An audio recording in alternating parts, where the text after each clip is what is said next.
Okay, so how do you rearrange albums on your iPhone? Let's get started. So the albums, most likely for photos, because obviously there are albums for the music as well, but the albums inside of the Photos app can be reorganized and rearranged as much as you like. So you need to scroll down to find the albums section, and essentially you can grab any of them and just move it around and place it in a different location, right? So it's gonna move the other albums outside of the view and you can place it anywhere you want, right? So that's the easy method of how you can arrange and rearrange albums on your iPhone.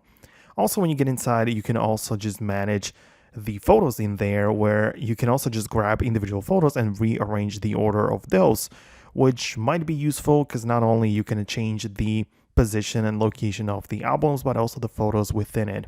So it's pretty simple that way. You should also know that there are like folders which can contain albums, right? So it is nested in the sense that you can put photos inside of the gallery into albums, and multiple albums can create folders. So you can also rearrange that as much as you like, and it gives you like one layer, it goes one layer deeper with your organization of photos. So it's pretty simple that way. That's how you can manage it.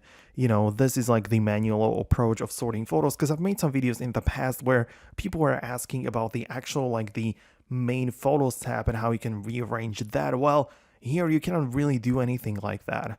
You can only, browse the photos in the order that they have been captured. But for some customization, you will need to create albums and move the photos in there. So this is like this distinction that I wanted to make in this video. Let me know below in the comments what you think about it. If you're a fan of this feature, subscribe for more tutorials and videos like this one, and I will see you later.